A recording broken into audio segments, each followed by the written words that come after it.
with Cardi's, as it were, is that it enables the council to sort of get out of complicated legal problems, and yet we're not committed to doing a new deal with a company without doing due diligence. I think Councillor Bayford touched on it.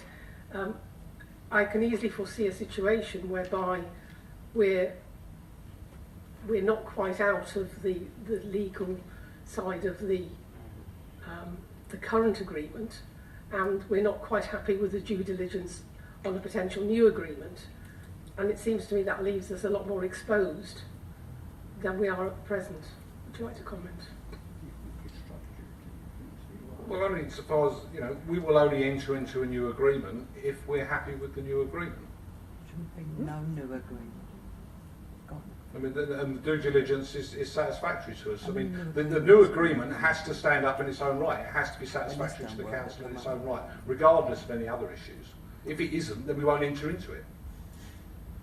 Can I just come back on that for clarity? Because am I not right in understanding that Cardi's won't enter into an agreement with SFP until we have done the new agreement with, you know, that their condition for taking over the project is that the council agrees to whatever they want in the form of a new project.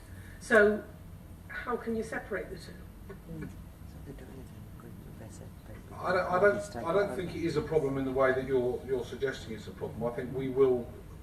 The processes have to run to some extent in parallel.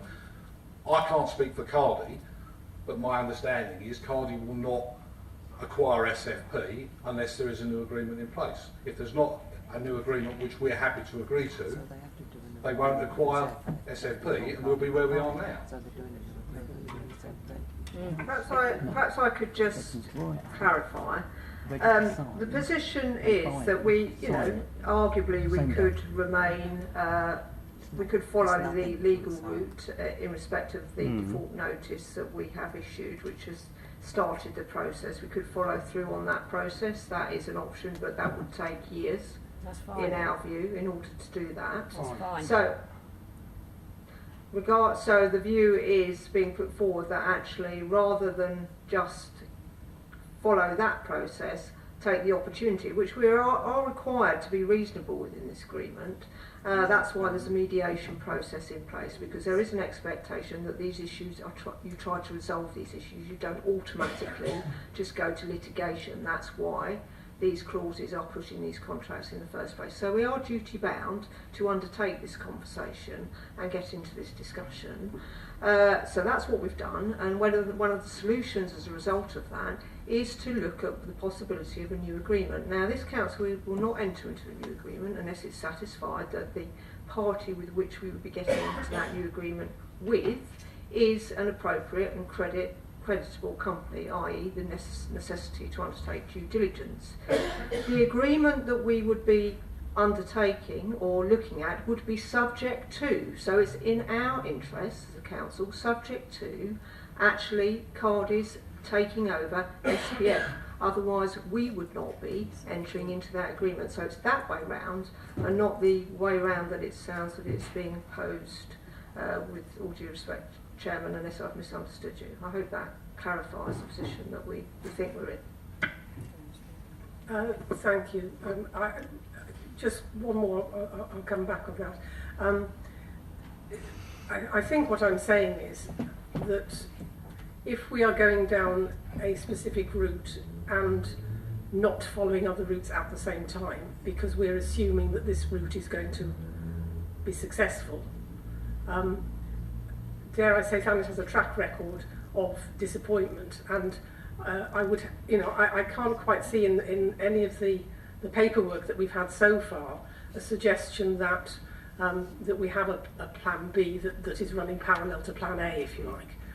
So it puts us fundamentally in a weak position, because actually if the due diligence doesn't turn out to be satisfactory, you know, where does that leave the council? I think we're in a weaker position if we haven't, you know, possibly continued to think what we should do if that isn't the case. So I just wonder if you'd like to comment on that.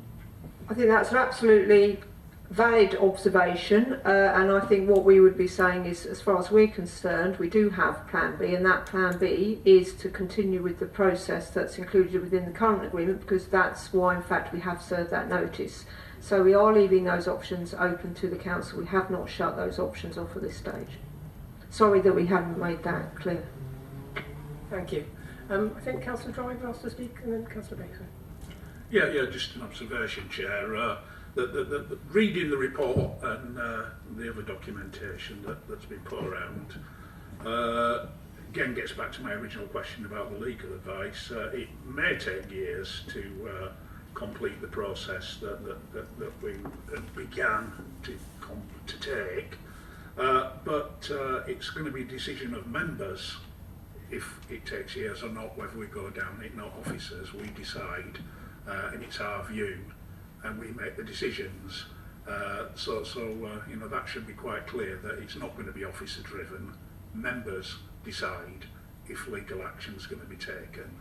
So we need to have that clear. And also as well, this is another reason why we need the legal advice. How do I know it's going to take years? Just because the Chief Executive told me doesn't mean it's true.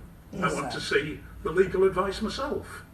And we are the ones at the end of the day where the buck stops. We need the information in front of us, and we need to be able to take cognizance of that information to make an informed decision. We don't want to make decisions on second-hand hearsay, which may or may not be true. We need to see the original documents. We are the scrutiny committee. It's our job to scrutinise, and that means looking at the documents which are available. Thank you. Would you like to respond? Could I just make it quite clear? I'm sure I probably don't need to, but I think we all fully understand that this is a member's decision. That's why it's gone to Cabinet. And secondly, I said could take years. That is a serious possibility, and we're just pointing out the fact that potentially it could take that long, and it's our duty to do that. Thank you. Thank you. Councillor Baker. Yeah, I'm still confused about this business about whether, you know, there's a new agreement, whether we're obliged to do one thing or not to do something. What I would like to see is some kind of decision tree which sort of shows where we are now and what the potential options are and where they lead to. Because